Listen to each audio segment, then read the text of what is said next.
Movie की starting scene में हम एक मेडियोआइड को देखते हैं जो कि वाकांडा नाम के एक देश पर आकर गिरता है, जिस वजह से वहाँ के पेड़ पौधे जीव सभी उससे इफेक्ट हो गए होते हैं।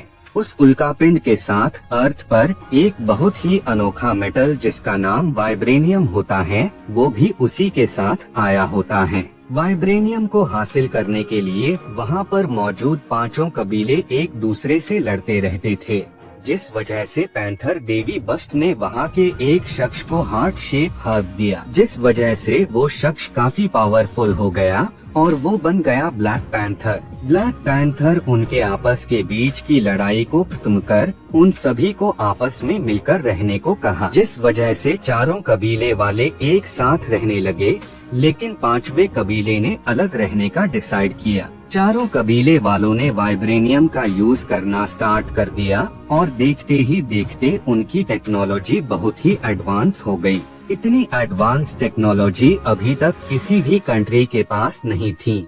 इतना डेवलप्ड देश होने के बाद भी वकांडा वालों ने खुद को और अपनी टेक्नोलॉजी को पूरी दुनिया से छिपा कर रखा। इसके बाद हमें 1992 का टाइम दिखाया जाता है। हम कैलिफोर्निया में किंग तचाका को देखते हैं, जो कि वाकांडा के नए राजा और ब्लैक पैंथर होते हैं। तचाका अपने भाई एंजोबू से मिलने आते हैं। दरअसल उन्हें अपने भाई पर शक होता है कि वो वकांडा से इलीगल तरीके से वाइब्रेनियम को सेल कर रहा है। इसीलिए जब किंग एंजोबू से इस बारे में पूछते हैं तो एंजोबू इस बात से इनकार कर देता है कि उसने ऐसा नहीं किया, लेकिन उसका जो फ्रेंड होता है वो किंग को सब कुछ बता देता है, जिस वजह से तचाका को उनके भाई की गद्दारी के बारे में पता लग जाता है, क्योंकि एंजोबू का जो फ्रेंड होता है वो असल में वाकांडा वासी और किंग तिचाला का जासूस होता है। इसके बाद ये सीन यहीं पर कट जाता है और अब हमें प्रेजेंट का सीन दिखाया जाता है। हम तचाला को देखते हैं जिसने अपने डैड यानी किंग तचाका की जगह ले ली थी और अब वो नया ब्लैक पैंथर बन गया था, क्योंकि हमने देखा था कि कैप्टन अमेरिका सिविल वॉर में एक बॉम्ब ब्लास्ट में किंग तचाका की मौत हो गई थी, जिस वजह से वकांडा को अब नए राजा की जरूरत थी। इसीलिए वाकांडा वाले तचाका के बेटे तचाला को ही ब्लैक पैंथर बनाने का डिसाइड करते हैं। खैर बाद में तचाला अपने ब्लैक पैंथर के शूट के साथ एक दूसरी प्लेस पर आ जाता है और वहाँ वो कुछ लोगों पर अटैक कर देता है, जिसके बाद वो नाकिया को उनकी कैद से आजाद कर देता है। दरअसल ब्लैक पैंथर ने उसे इस वजह से बचाया होता है क्योंकि नाकिया वकांडा वासी होने के साथ एक जासूस भी थी, जो कि वहाँ के बारे में सब इंफॉर्मेशन वकांडा वालों को दे रही थी। बाद में तचाला नाकिया को लेकर वकांडा वापस आ जाते हैं, क्योंकि तचाला ये चाहता था कि जब वो वकांडा का नया राजा बने तो उसके साथ वहाँ पर नाकिया भी मौजूद हो। वकांडा वापस आने के बाद उन दोनों का स्वागत तचाला की मॉम रमोंडा और उसकी बहन शूरी करते हैं, जिसके बाद वहाँ पर तचाला के राज्य अभिषेक की तैयारियाँ शुरू हो जाती हैं। सब लोग काफी खुश होते हैं, लेकिन तचाला को वकांडा का नया राजा बनाने से पहले कुछ रिचुअल को फॉलो करना पड़ेगा, जिसके मुताबिक उसे चारों कबीले में से जो भी शख्स उसे चैलेंज करेगा उसे उससे लड़ना होगा, जिसके बाद उन लोगों के दरमियान फाइट होगी और जो भी उस फाइट में जीतेगा वो वकांडा का नया राजा बन जाएगा। तभी वहाँ पर जबारी कबीले का सरदार एम्बाकू तचाला को फाइट के लिए चैलेंज करता है, जिसके बाद ही उन लोगों के दरमियान फाइट स्टार्ट हो जाती है। वो दोनों ही एक दूसरे पर काफी अटैक्स कर रहे होते हैं, लेकिन बाद में तचाला ये फाइट जीत ही जाता है और वो ब्लैक पैंथर के साथ ही वकांडा का नया राजा भी बन जाता है। इधर हम एरिक यानी किलमॉन्गर को देखते हैं, जो कि लंदन के एक म्यूजियम में होता है। एरिक वहाँ पर यूलाइसिस क्लॉ के साथ एक वेपन को स्टील करने आया होता है, क्योंकि वो वेपन एक बहुत ही पावरफुल मेटल यानी वाइब्रेनियम से बना होता है। उस वेपन को क्लॉ और एरिक वहाँ से स्टील कर लेते हैं। इधर वकांडा में तचाला अब नया राजा बन गया होता है।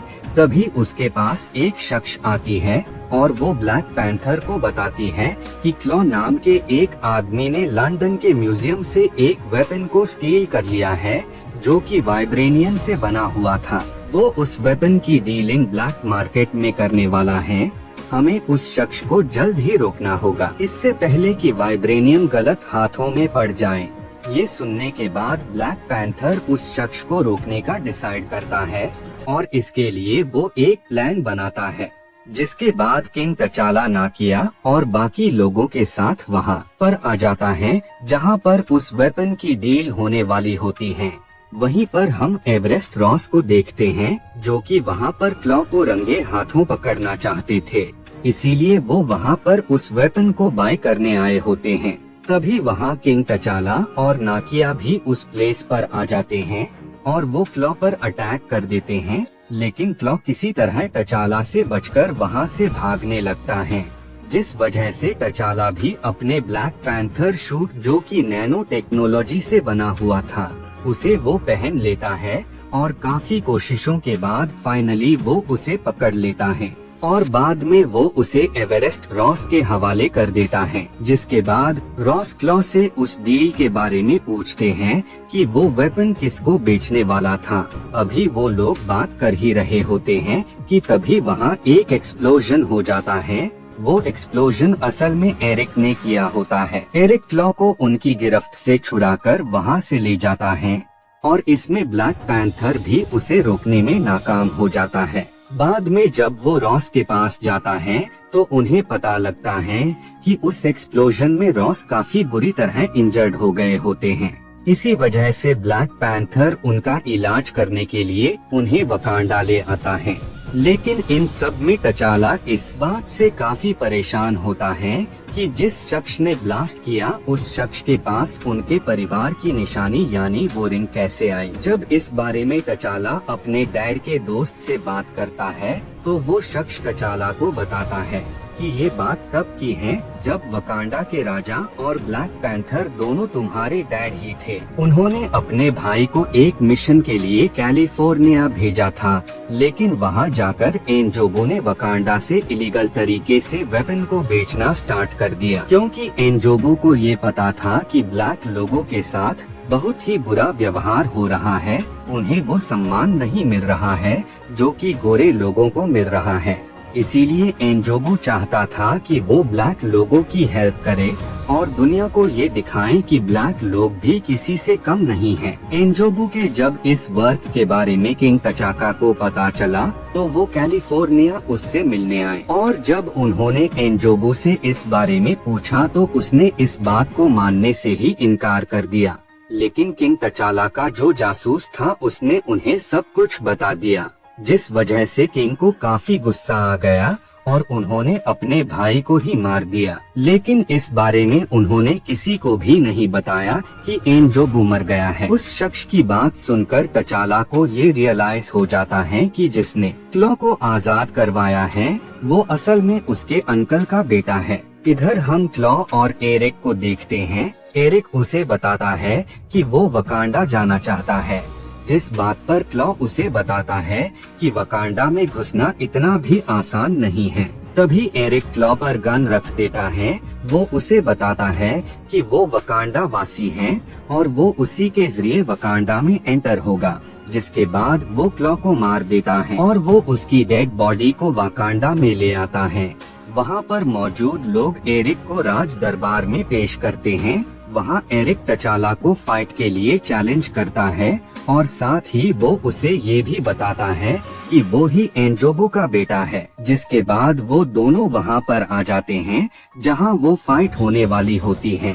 एरिक के वहाँ आते ही उन दोनों के दरमियान फाइट स्टार्ट हो जाती है। वो दोनों ही एक दूसरे पर काफी अटैक करते हैं, लेकिन तचाला यहाँ पर हारते हुए नजर आ रहा होता है क्योंकि एरिक उससे काफी पावरफुल होता है। बाद में एरिक ब्लैक पैंथर को झरने से नीचे फेंक देता है, जिसके बाद ही फाइट खत्म हो जाती है और इस लड़ाई का विजेता और वकांडा का नया राजा एरिक बन जाता है। बाद में एरिक को हार्ट शेप हर्ब दिया जाता है, जिससे वो और भी ज्यादा पावरफुल बन जाता है, जिस वजह से एरिक पूरे के पूरे बगीचे को ही जला देता है। लेकिन एक हार्ट शेप हर्ब नाकिया किसी तरह वहाँ से ले जाती है। इसके बाद रमोंडा, शूरी, नाकिया एवरेट एक दूसरे कबीले जिसका नाम ज़बारी कबीला होता है उसके पास मदद मांगने जाते हैं।